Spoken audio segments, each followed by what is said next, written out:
Welcome to Frontlines. We are pleased this evening to have a special guest joining us from Armenia, who is currently in the United States, specifically in the Midwest in the city of Chicago. Our guest is none other than Tatul Hakobyan, who has been previously documenting on a daily basis the 44-day war of aggression that took place, wherein Azerbaijan, Turkey, and mercenaries attacked Artsakh, Armenians of Artsakh, and Armenia. Frontlines is especially proud to be co-hosting this event, which is taking place in the city of Chicago at the Honorary Consulate of the Republic of Armenia's offices. Tatul Hakobyan's diary, daily diary, which is documented in the book known as Valley of Death, will be discussed by Tatul, and we are very eager to hear. Welcome, Tatul, and Karnik, please tell us what's going on in Chicago.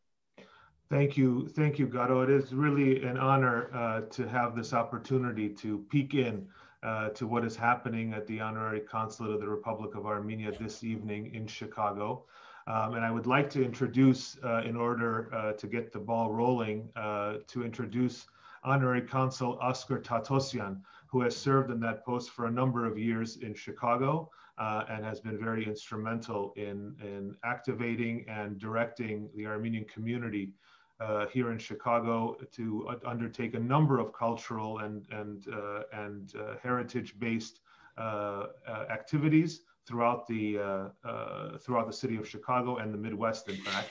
And he and his team have been kind enough to host Mr. Hakobyan today. And so I'd like to shift it over to Chicago and Honorary Consul Oscar Tatosyan to give us a couple of welcoming remarks before Mr. Hakobyan gives his presentation.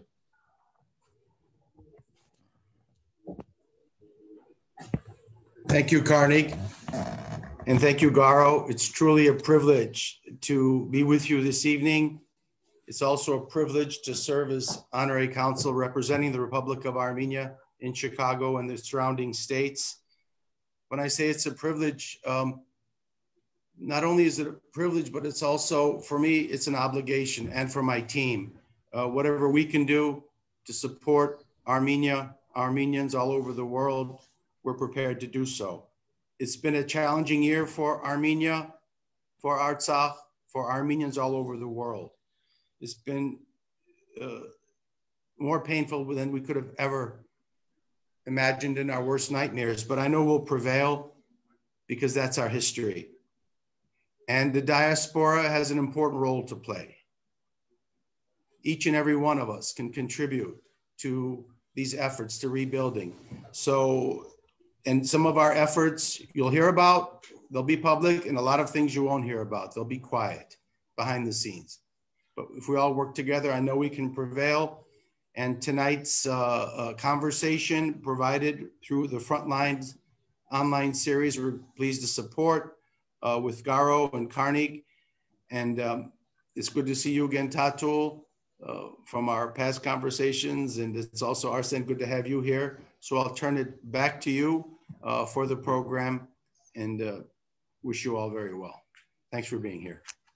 Thank you very much, Oscar, and thank you again for opening up the Honorary Consulate of the Republic of Armenia for such important messages. You've been doing a tremendous job in really welcoming the roots of Armenia, of Armenian activism, into the hallowed halls of the consulate, and we really do appreciate that. I speak now as a member of the Chicago Armenian community, and I have to say the work that you've been doing is absolutely tremendous.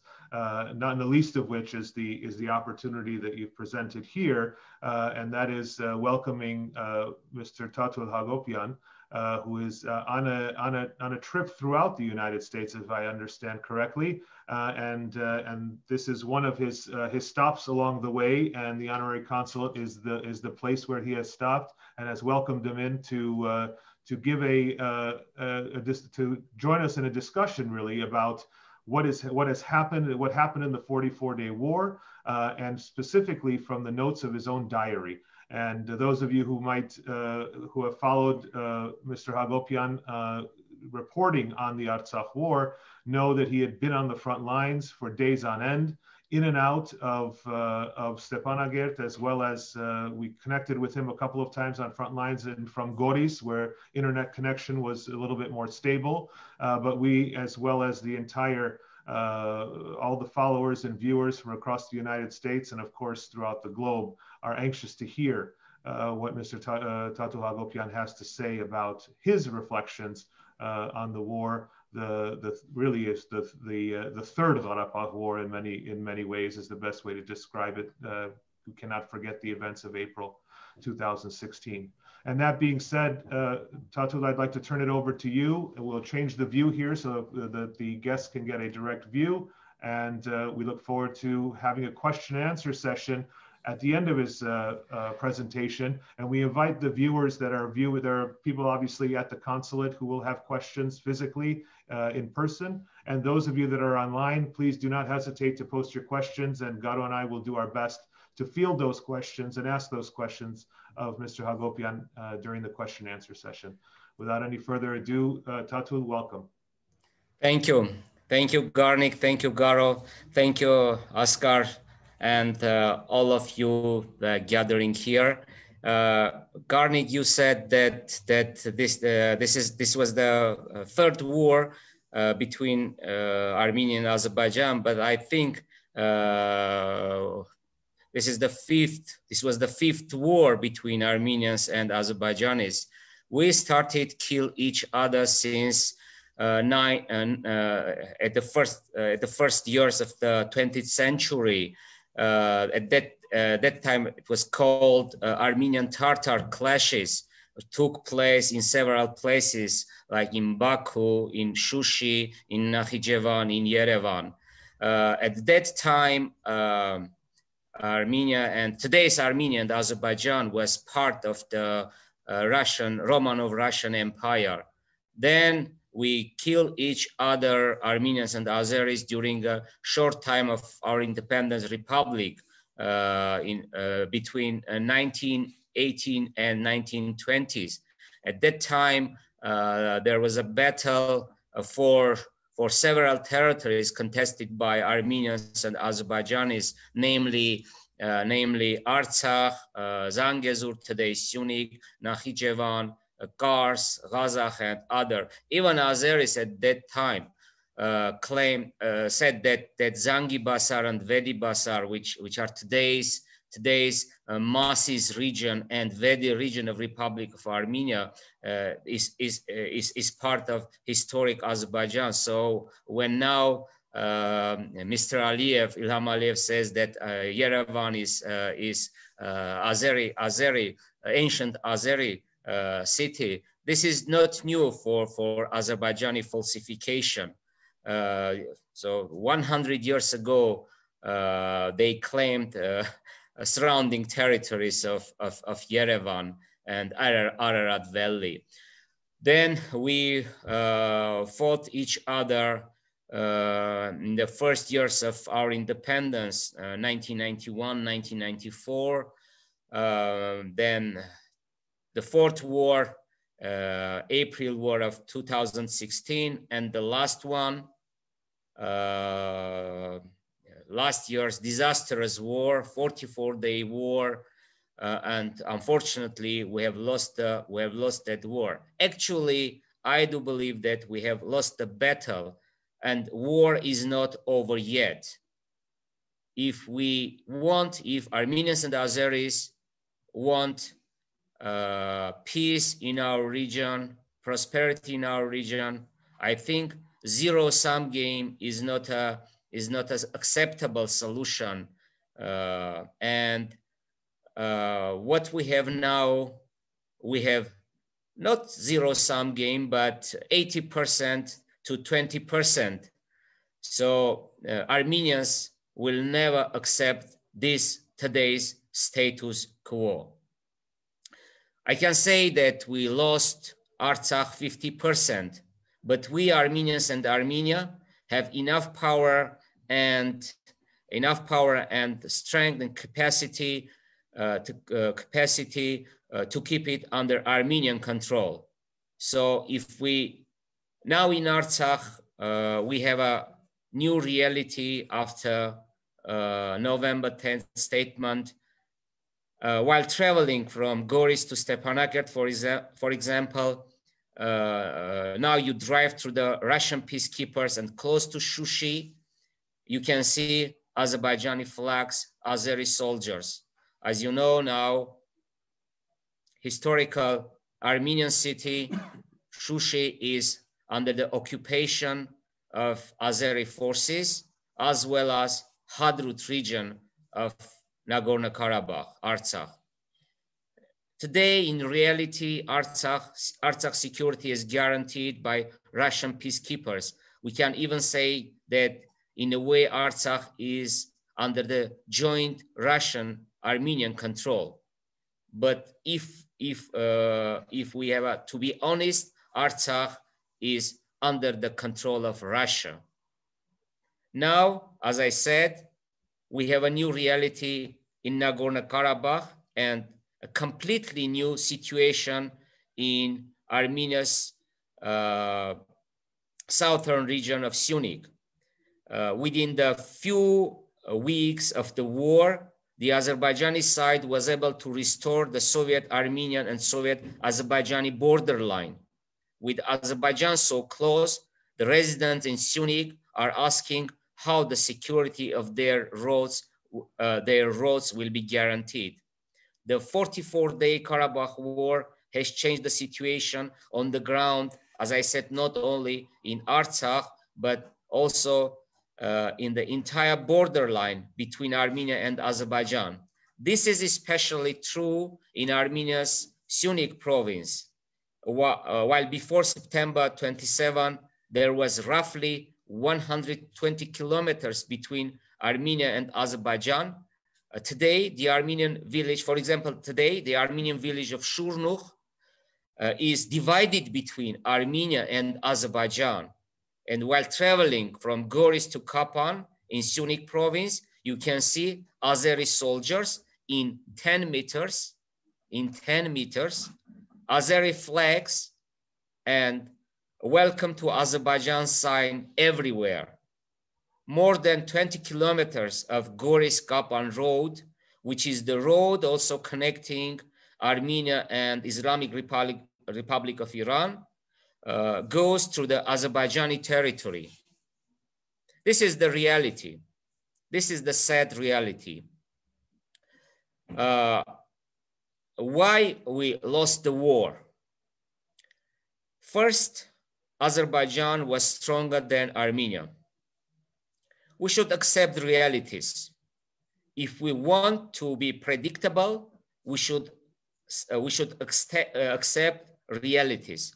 The Azerbaijani army surpassed the Armenian army on the battlefield, but first and foremost, the forces in the air were unequal. 3 million Armenians were fighting against 10 million Azerbaijan plus Turkey, Syrian jihadists, as Garo, you mentioned, and Israeli and Turkish attacking drones. This was a technological war which we lost. Second, we lose the war before it started. We were losing it since May 1994 when Russians brokered the ceasefire. The time was not on our side, unfortunately. Third, we had no friends. No one supported us. Since 1996 Lisbon OSCE summit, we were told many times that the territories we call liberated and historical Armenian and as a constitutional part of Artsakh Republic must be returned. Since 2015, our strategic ally, Russia, pushed and pressured us to withdraw at least from 5 adjacent territories, then 2 territories, Karvajar and Berzor, or Kelbajar and Lachin. Fourth reason why we lost the war. This Armenian elected government this is my personal understanding, elected Catastrophe.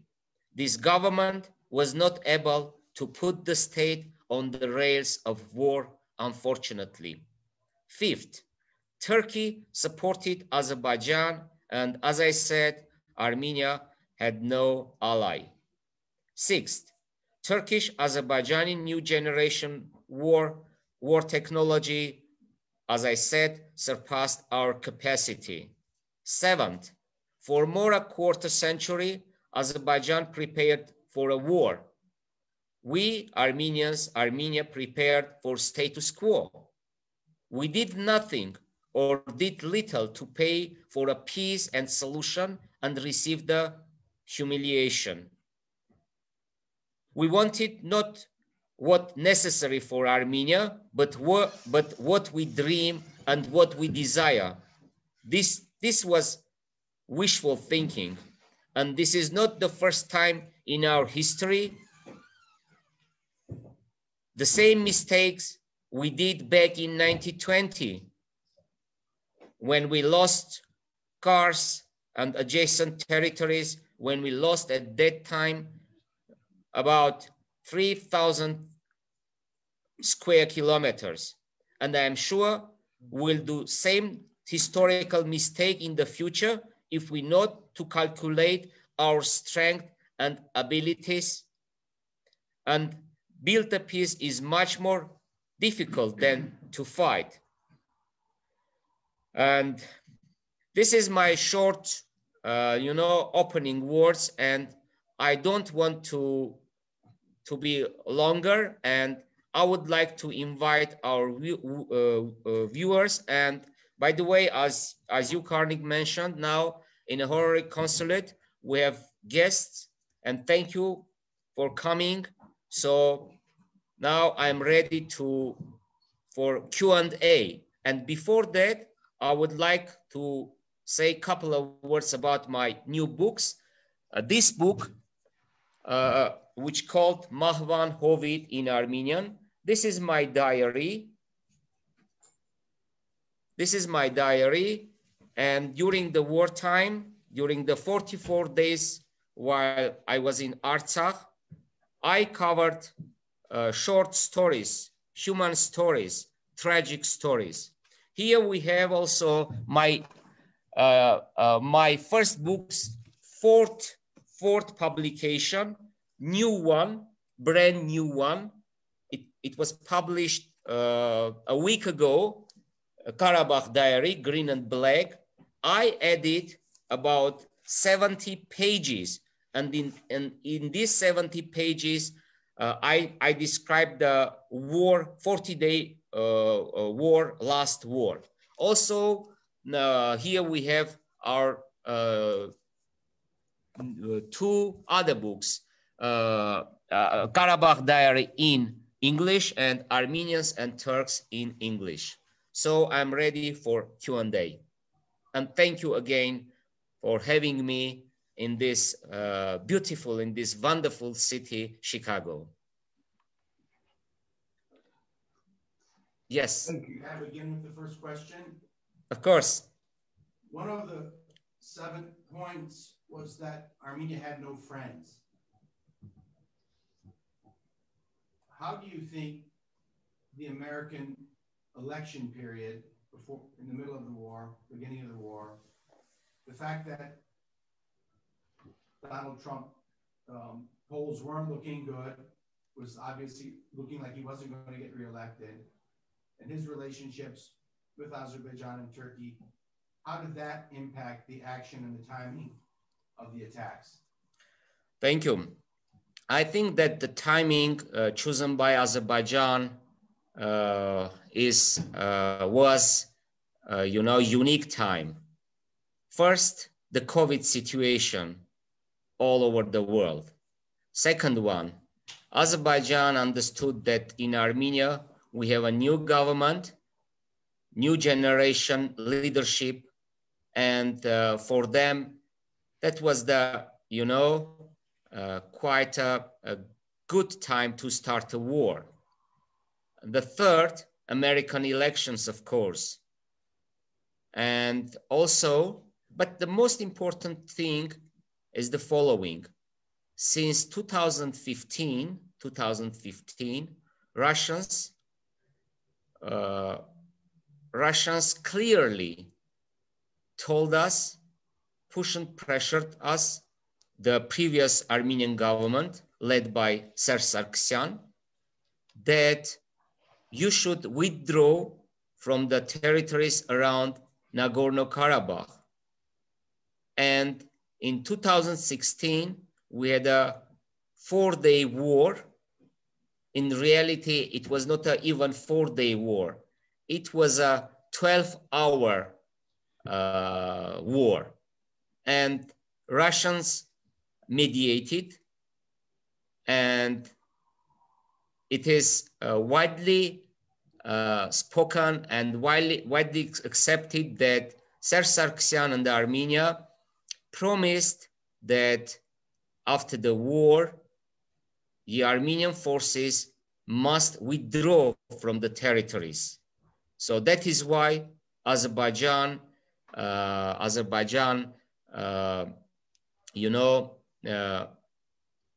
stopped the war activities. And after 2016 April war, in Armenia, we had Sasnatzer rebellion, which is in a way postponed the Karabakh solution. Then in 2017, we had parliamentary elections. Then Serge Sargsyan became prime minister and the head of state for the third time. And then we had the Velvet Revolution. So we can say, we can assume that this Azerbaijani aggression was prepared much more earlier. But because they received some kind of,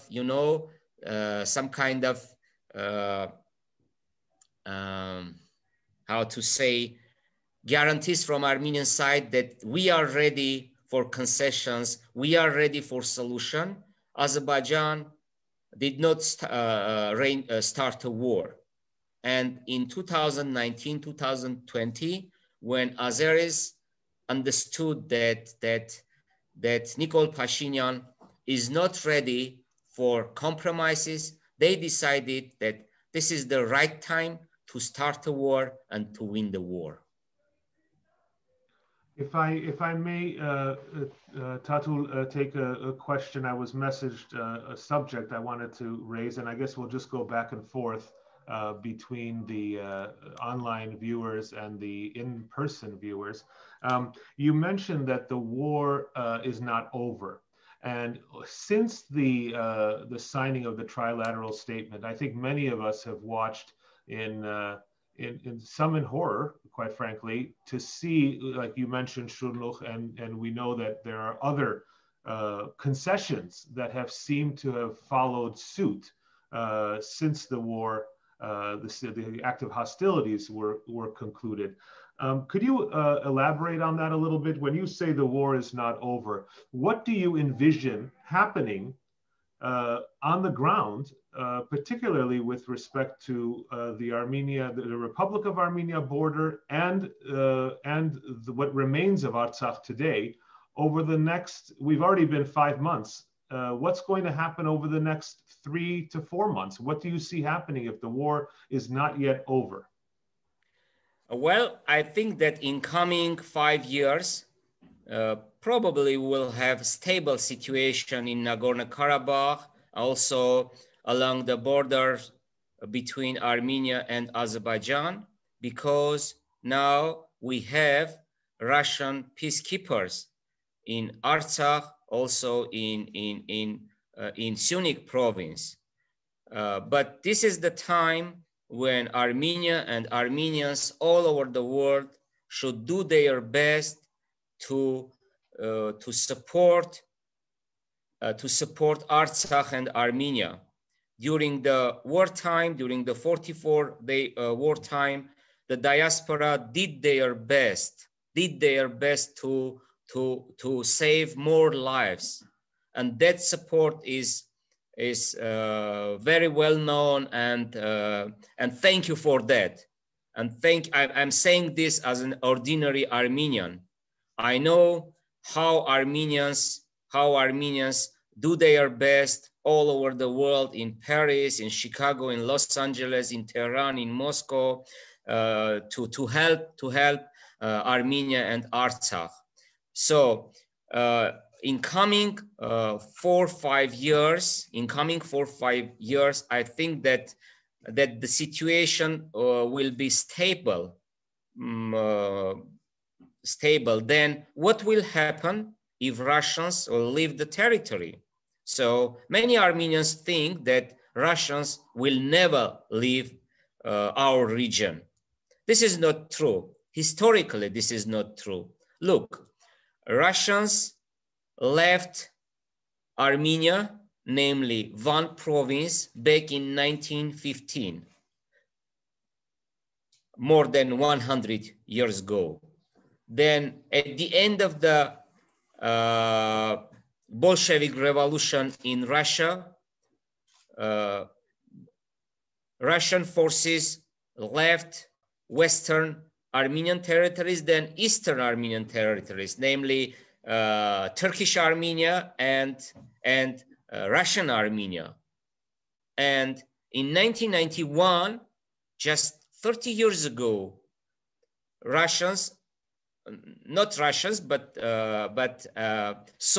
Soviet troops left Nagorno-Karabakh. That was the 26th of December 1991, the last days of the Soviet Union. And the next day, the real war started between Armenians and Azerbaijanis, between Nagorno-Karabakh and Azerbaijan.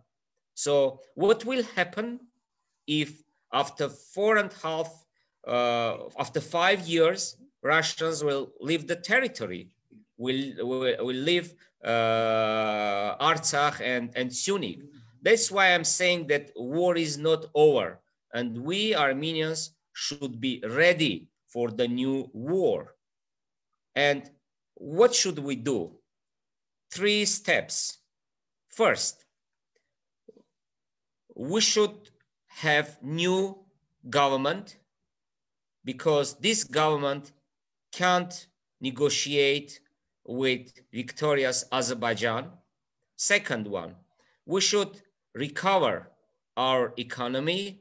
And third, we should rebuild our army.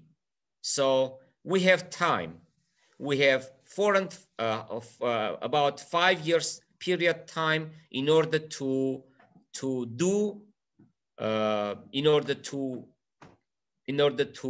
help Artsakh. And we should understand the following simple thing. Russia is in Armenia. Yes, Russia is our strategic ally, strategic partner, but Russia is in Armenia, is in Artsakh, because their interests predict them to stay in Armenia. So what will happen if they leave South Caucasus again, as they left back in 1915, 1917, 1991? This is my short reply, short comment. Karnik, if I may interject, Tatul, you have been traveling. I know you were in New Jersey, New York area, Cleveland. Now you're in Chicago. You'll be in Las Vegas, Nevada soon, and I think you'll be coming my way to Los Angeles, Southern California. And that's just, I'm talking the US. I don't know where else you might be going in the US or outside of the US. You're free. I welcome you to inform our viewers. The viewers are writing comments, which I'd like to preface it by the following. You gave a pretty good overview about where the Russians have been and where they have not been and where they were and they left. I've often said on this program, on Frontlines and elsewhere, that when the Russians and the Turks are on good terms with each other, nothing good comes out of it for us Armenians. And increasingly, it appears that they are on good terms with one another. Karnik and I had a conversation with the House Intelligence Committee chairman of the US Congress, Congressman Adam Schiff. And the question that came up was, while the US is either unable or is being ignored by its ally, Turkey, by Azerbaijan, which is supported by Turkey, where does US go from there in terms of sanctions? You spoke about a new government in Armenia that is a necessity. I agree with you.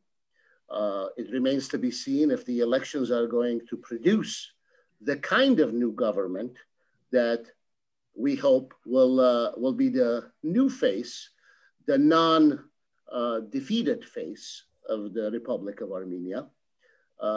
There's a lot on the horizon. What are your thoughts about, while all of that is taking place, the viewers, for example, one person, Ms. Zakarian, is writing about these Azeris freely going around at the border villages and terrorizing the villagers. We know the human rights defender of Armenia, Arman Tatoyan, is nonstop going to the Sunik Ghapan region and documenting the outrageous human rights violations, where someone's backyard, all of a sudden it's supposed to be Azerbaijan, and the field where the cow goes to graze is not returned. Tell us your thoughts about all of those things that I threw at you, and tell me, you know, as His Honor, the Honorary Consul General in Chicago, our good friend Oscar, opined, and rightfully so, that we Armenians do not give up. We're victorious. We will prevail in the end. You see a path for us to prevail in the short term, or is this going to be years of struggle, slow progress that we have to be digging in and getting ready for it? None of this once in a while. We are concerned about Armenia, but really we should be concerned about Armenia and Artsakh on a daily basis. Us diasporans, I mean. Well, we should win. We have no other option. We must win, and we should do our best in Armenia, all over in diaspora, to support Artsakh. How we should do this? Well, I can't elaborate more to say how we can work in coming days, in coming weeks, in coming months, in coming years. But it is true, and it is very much understandable that 3 million Armenians will not be easy to fight or to live between 80 million Turkey and 10 million Azerbaijan. We should look at the picture and understand that we are in a very geographically very bad situation. But this is the reality. This is the sad reality. So we must do our best as a state and as a nation to protect Armenia and the continuation of Armenia, Nagorno-Karabakh. This is my short comment. On the other hand, I think we should be involved in initiatives that are taking place right now in the Caucasus. I mean the possible opening of the borders, the possible opening of the roads and railroads. This is not, Armenia is a state. Still, Armenia is a sovereign state. So we should not behave as a, onlookers. We should act as a state and to be involved in the processes which is taking place right now in our region. I know, I understand that this is not easy thing. It is not easy. It is very, very hard to talk with Turkey, with Azerbaijan, especially when now, as Garo, you mentioned, this is the time of Russian-Turkish new friendship. But we must talk with Turkey, because if we not, Russian will talk. So this is very important for us to talk with Turkey and with Azerbaijan. Tatul, there are people that, have a real problem, and I can understand and appreciate, and I must admit, I have a personal problem. Perhaps it is born out of 60 years of being reminded of what the Turkish predecessors, the Ottomans, and then subsequent governments have done in terms of anti-Armenian rhetoric, propaganda, and discrimination, both in Turkey and outside. We have POWs. We still have prisoners of war. While I get the economics and the economy and opening borders, but how can a government expect its people, how can a Republic of Armenia expect its diaspora to be okay with opening borders with Turkey or Azerbaijan and engaging in trade when a couple of hundred, if not more, of our prisoners of war, most of whom are civilians that were captured and are still being held, are there? It's just, we want all good things. We want peace, but the price of peace should not be a single Armenian soul rotting away in an Azeri prison. That's right. That's true, Garo. You are right. And everywhere, every Armenian, in Armenia, outside Armenia, we should say, and we should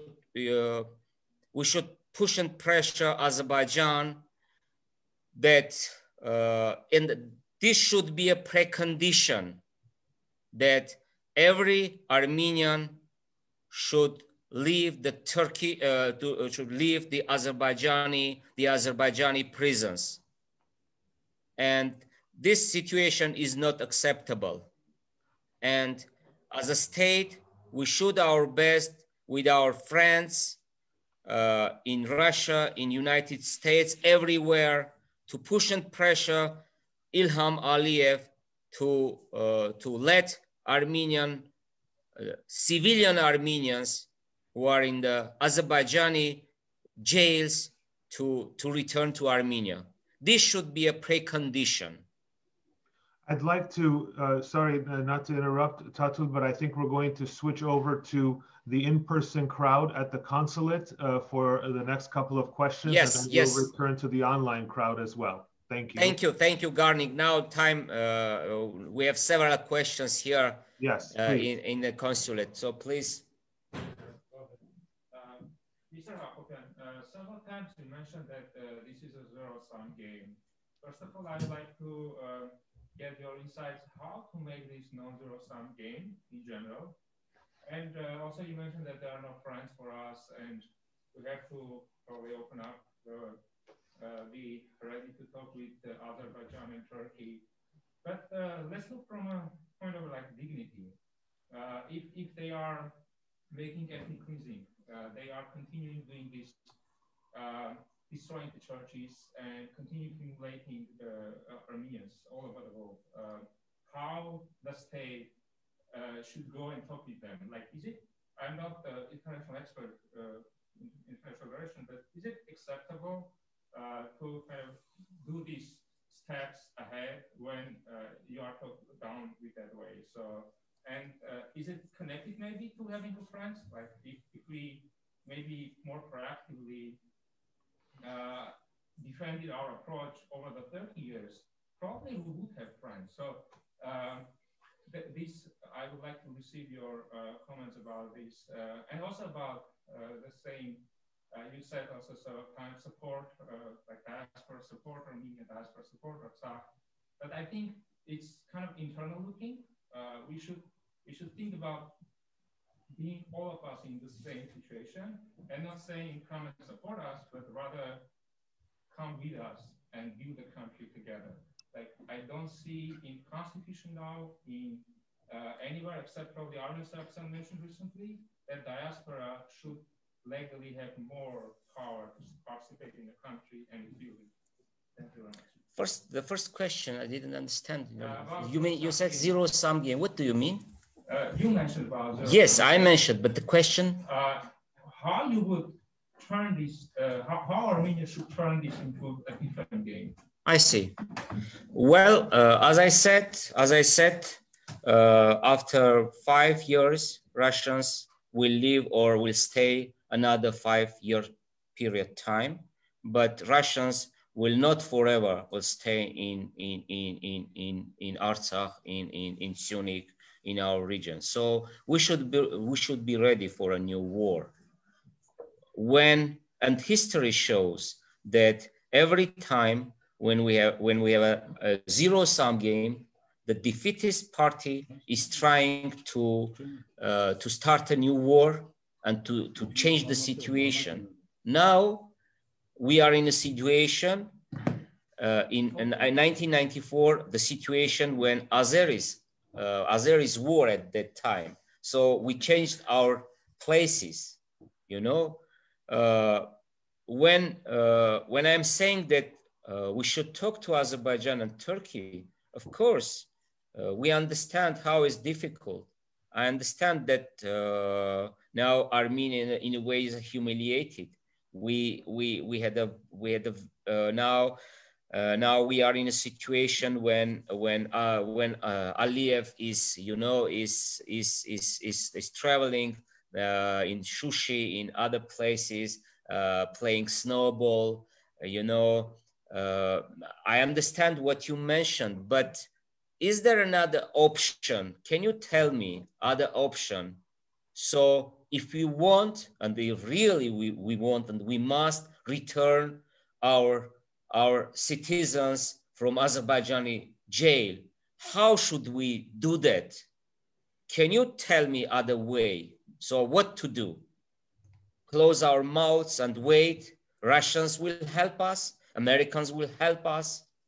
I understand that it is not easy to talk with Azeris, with Turks, concerning diplomatic relations, opening the borders, etc., etc. We know that there are a lot of you know things. Especially, we should also remember Armenian genocide issue.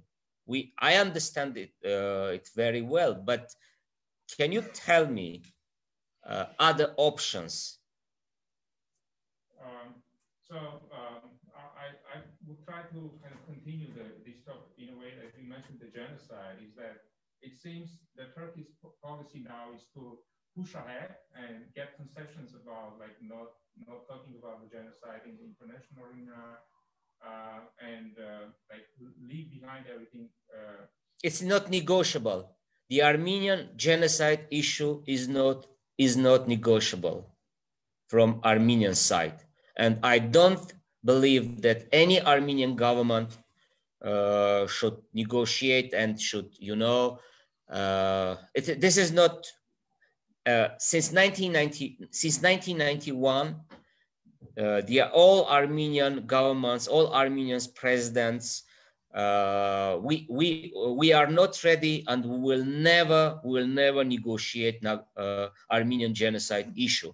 But that doesn't mean that there is no ways to talk with Turkey, Turkey. Yeah. Well, yes, Arsen. I want to make a quick comment. I don't think it's true. I think we have negotiated the Armenian genocide with the protocol process. I think the historic commission. But it was some kind of hidden. No, I mean, what I'm trying to say is when we say that it's non-negotiable, all I'm saying is the cost of decoupling the Karabakh issue from Armenian Turkey process came at the cost of making the Armenian genocide discussion in some kind of a packaging that was acceptable for the larger Turkish crowd. So I'm saying it is, and it has been actually. Yes, in a way, yes, you are right.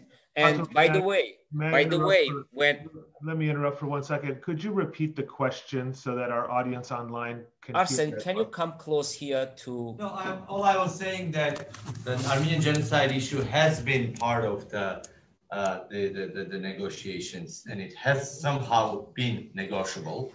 And then this needs to be recognized. That's all I'm saying. Well, Arsen, yes, Arsen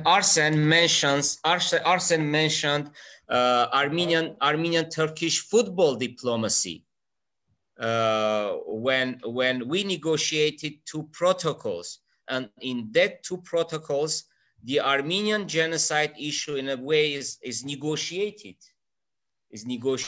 And one more important aspect.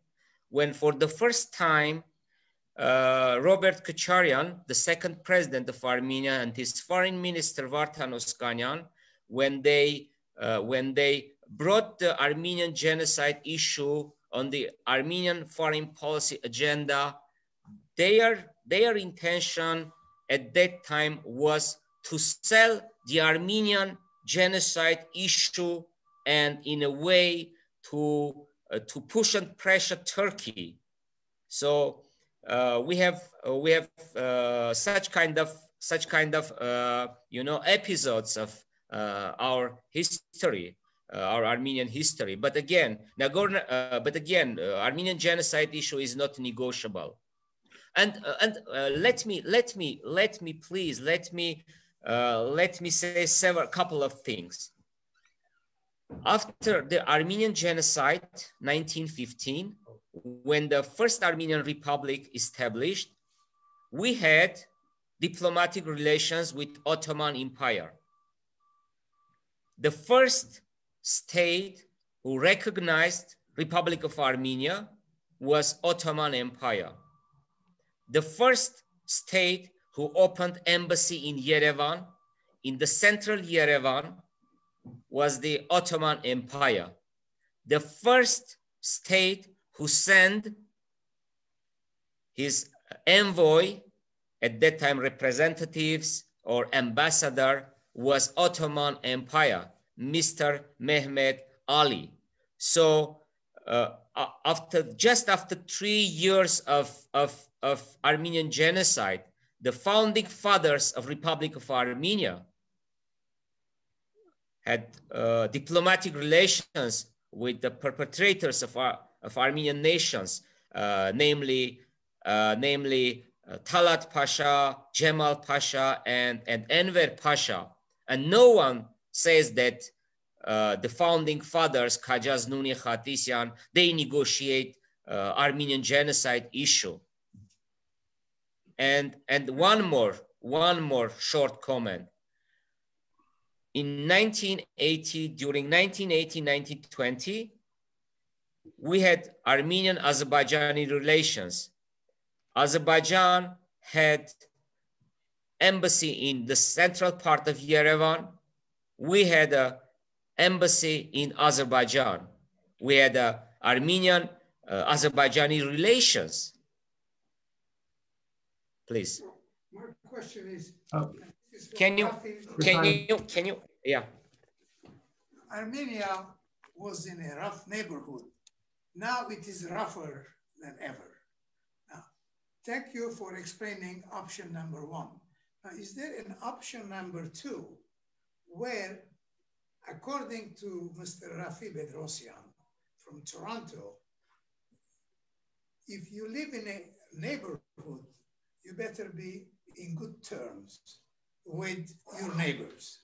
And recently, Mr. Taner Akşam, Dr. Taner Akşam, he was discussing Armeno-Turkish relations, and he stated that if we look at France and Germany, they fought for years. And now he says, borders have no meaning, don't exist between the two. Now, as I said, option number 2, can we also consider this option, though it may not be ideal, as an acceptable formula? Thank you. Well, I don't think that the option you mentioned is acceptable one for Armenia and for Armenians, for diaspora Armenians. It's hard to imagine. It's hard to imagine, open, no borders between Armenia, Azerbaijan, and Turkey. Caucasus is not look like Europe, free Europe, and Azerbaijanis and Turks are not Europeans. Well, Armenians also not Europeans. We understand it. Well, actually, we are Europeans, but I mean politically. So, what we should do? I think Turkey. First of all, should end the blockade. Turks closed the border in 1993 and in a solidarity with their brothers in Azerbaijan. So now they received everything. No, now Turks can open the borders. So if Turks open the borders, of course, we can negotiate about establishing of diplomatic relations, but not negotiate Armenian genocide issue. This is my short comment on your question. Tatul, I'd like to switch back online because we're going to be online for another 8 minutes, and I'm sure the conversation will continue in the consulate. But I'd like to switch it over to Garo to ask a question. And then we can switch back to the consulate. Tatul, you're aware that the church was there one day and the next day it was not, the Meghaghaken church. You're aware that the president of Azerbaijan giving a speech to the new Azerbaijan party proudly talked about the new generation of Azerbaijanis who are being raised with hatred towards Armenians. You're aware about the Turkish president speaking about the commemoration of all the characters that were key perpetrators or masterminds of the Armenian genocide during the military parade in Baku. So when we talk about Germany and France not having borders, Germany acknowledged the Holocaust. Turkey is talking about committing yet another genocide. And even, I dare say, the European Convention on Human Rights has confirmed that the killing of Armenians in Azerbaijan had an ethnic motivation and was encouraged by the authorities of Azerbaijan in that vein, in that sense. In a utopian universe, the Turks would apologize for the genocide. The Azeris would apologize for their crimes against humanity that they committed during the 44-day war of aggression, at a minimum. And then we could talk about opening borders, and we could talk about making peace and being good neighbors. I have the utmost respect for Rafi Bedrosian and all those who want to see things go to normal. But I have to say, Tatul, when you say that the diaspora would not accept that, I don't think that Armenia or Artsakh or Armenians in Armenia and Artsakh would accept that, because how can you? I mean, these barbaric acts just happened, and you know, unless there's some accountability, unless there's some kind of a remedy, unless there is a checks and balances by the universal community, short of that, you would want the perpetrator to make a statement of allocution. What are your thoughts about that? You are true. You are true, Garo. I don't want even comment what you said. 100% you are true. And I'm not saying I'm not saying that we should have, you know, neighborly relations with Azerbaijan and Turkey. I'm saying we should have a friendly relations. I'm saying that we should have some kind of relations because Armenia is still independent and sovereign state. And if we look,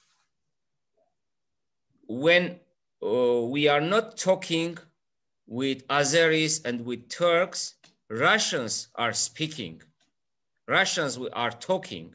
So now there are some kind of, you know, it is not widely, of course, spread, but some Armenians in Armenia say that, you know, Armenia now can't protect his borders. Now we are in a situation when we are not able to defend us. And some people even think that probably Armenia in a way should be part of Russia. So when I'm saying we should try to have some kind of contacts between with Turkey and Azerbaijan, for me this is very important in a way to you know, the Armenian dependent from Russia to diminish. This is one way to diminish Armenia's dependence from Russia, and then dependence day by day is increasing. So when we have 80% of our borders closed by hostile Turkey and hostile Azerbaijan, Armenians think that the best way not to be slaughtered again by Turks and Azeris is to be part of Russia. This is not acceptable for me. But as you said, we should have preconditions. First precondition, all Armenian citizens should come from Azerbaijan, should be released from Azerbaijani jails. Turkey should end the blockade. So I'm not saying that we should have friendly relations with these two nations, Azerbaijan and Turkey. And, you know, if I may interject real quickly here, Tatul, I think that, Garo, in one of our previous conversations, I think it was with David Davidian, there was this discussion about the projection of sovereignty and the exercise of sovereignty. And I think that might be the nuance here that, that Tatul, you're trying to make here, is that it is an exercise of sovereignty in order to participate in discussions regarding in the region. And I think that that is obviously, and I think the points, Garo, you raise are extremely valid as well, that we find ourselves in a precarious balance here. And the ability to project that sovereignty, to exercise sovereignty is of importance, but very tricky in this environment. But I think it's an important point to make. Before I switch over, I believe that there's another question. If we could turn the camera to Honorary Consul Mr. Tatosyan, I think would like to ask a question as well. Yes. Thank you, Connie. Mine's a question for Tatul, but in a way it's a question for each of us. I mean, is this inevitable? These hostilities, this battling, is it going to be forever? What legacy and what do we want to leave for the next generation? You have kids, you have children. Are we going to be like Palestinians and Jews? Armenia, Turkey, are we going to be that? Is that where we're going to go? Is that us? Or is there another way? I'm just asking. We're sitting here in the diaspora. Okay, we can talk and have ideas. But what do you want to pass on? What do we want to pass on to the next generation? That's the question. Well, you know, Council, if I may, Honorary Council, we want to pass on a life of peace and prosperity, but not at the cost of capitulation or subservience to nations around us that are stronger than us militarily and have no regard for human rights. Now, I don't know the formula for that, but I do know what is clearly inhumane if it's going to come peace and prosperity at the expense of Armenians being treated as second-class citizens of the region, not in their own republic. Although, you know, the idea that today in the southern region of Armenia, in Syunik, in Kapan, when you have Azerbaijani soldiers driving up and down the streets, and you have welcome to Azerbaijan signs on the road that 100 meters or 100 yards previously, you think you're in Armenia, and all of a sudden there's a sign that says, welcome to Azerbaijan. That doesn't really sit well in terms of sovereignty or identity. That smacks me of people trying to take away your sovereignty and to take away your identity. Your question is a brilliant one. Your call is a brilliant one. But the solution, I know what doesn't work. I don't know what works. If I did, I would be perhaps in politics or diplomacy or things of that nature. Tatul, would we be able to get your thoughts on that question as well?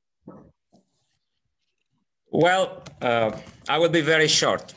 You know, these kind of discussions are very important. This kind of open, in a way, provocative discussions are very important for us to formulate a formula how we should, Armenians and Republic of Armenia, deal with Turkey and Azerbaijan.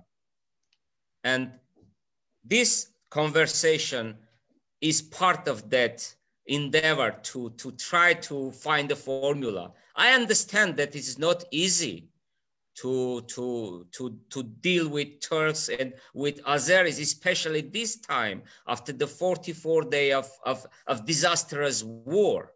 But I would like to remind all of us, all of you, that in 1920s, in the first year of our independence, Levon Ter-Petrosyan, Robert Kocharian, Serge Sargsyan, and every Armenian government tried to negotiate with Turkey and with Azerbaijan. And this is new thing.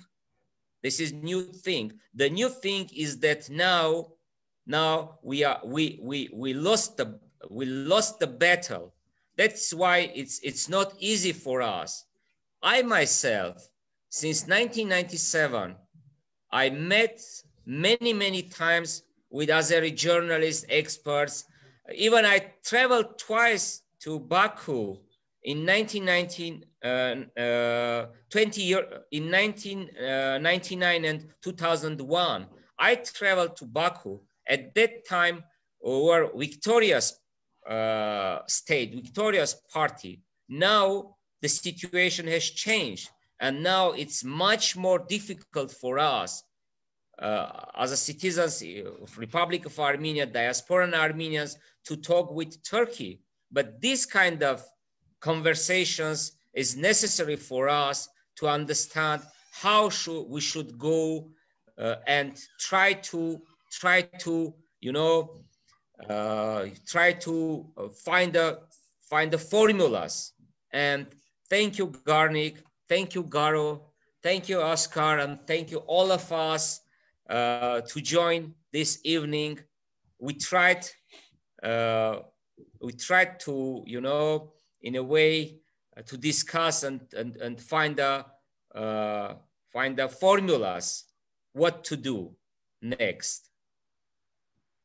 And thank you very much, Tatul. Obviously, this is a different format for us. We're used to dealing in our discussions directly, and it's nice to have an in-person crowd there with which to participate. So I'd like to again thank the Honorary Consulate for hosting you physically in the Honorary Consulate there for this discussion. I'm sure that the discussion will be continuing in person. I am absolutely sure of it. I think we've touched on a number of very important topics. Before we leave you though, Tatul, I'd like to ask the closing question, and perhaps with a short response, you can direct us in this way in terms of your experience on the ground in Artsakh.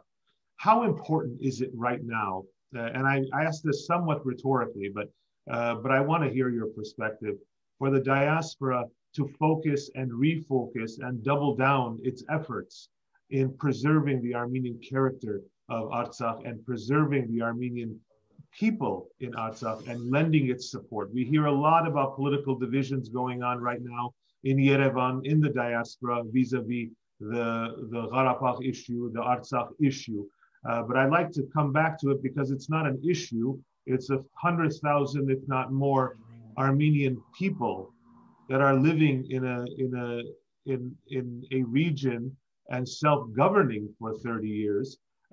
What is your thought on the direction of the diaspora in terms of what it can do more than what it has done, particularly in this unique situation where there is a very significant PR campaign where Mr. Aliyev is claiming that the issue is resolved, and we are looking for opportunities through the Minsk process and other processes. What are your thoughts on that? And then perhaps you can reiterate the importance of our focus, particularly in the diaspora, on the plight of the Artsakhtsis and the Republic of Artsakh. The Karabakh issue is not resolved. This is not true. And now this is the right time for all of us Armenians to show our strength, to support Armenia and Nagorno-Karabakh. And first of all, because in coming years, the status of Artsakh will be dependent on Russia. This is the right time to try to have more and more Armenians, more and more Artsakhtsis to live there. For me, now it is much more important to have Armenians in Artsakh, because what Azeris want is Artsakh without Nagorno-Karabakh, without Armenians. So we should do everything to support those persons now living in Nagorno-Karabakh and those who wanted to go and to live there, to support them. Because if we will have Armenians in Nagorno-Karabakh, we will never leave Nagorno-Karabakh. But if we will not have Armenian population there, the same future, the same will happen as happened with Armenian Nakhichevan. So the most important thing is now, right now, is to have more and more Armenians in Nagorno-Karabakh. Thank you, Tatul. And before I kick it over to Garo for perhaps a last kind of closing statement, I just, before we at least go offline here, I'm sure the conversation will continue there. But I think in light of the war, the existential war that was fought, and the fact that April 24th is around the corner, I think it's really important for us to be able to connect the dots. You speak of Nakhichevan. I think the last thing anybody watching and anybody involved in these discussions was going to want is to see a repeat of Nakhichevan in Artsakh. It is a continuation of the program that was started from the genocide to today.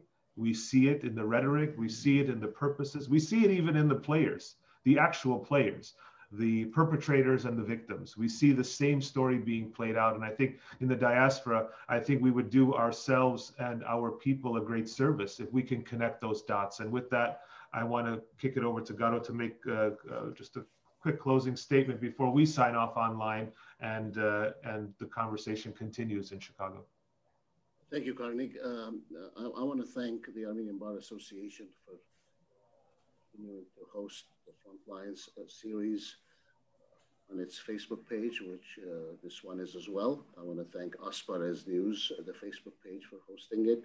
And I want to thank the Honorary Consulate for the Republic of Armenia in Chicago, which always hosts our Frontlines broadcasts. Tatul, I want to thank you personally for your thoughts. I may not agree with everything you've said, and I look forward to sitting down with you across the table in Los Angeles and Glendale, perhaps, and we can exchange some thoughts. Maybe I can convince you, maybe you can convince me. And I will leave our audience with the following. I have no problem for the Republic of Armenia to speak for itself. I also, in fact, have often advocated and suggested that the Republic of Artsakh ought to speak for itself as well, directly speak for itself, whether it is in terms of any discussions with hostile forces or armies or countries around it.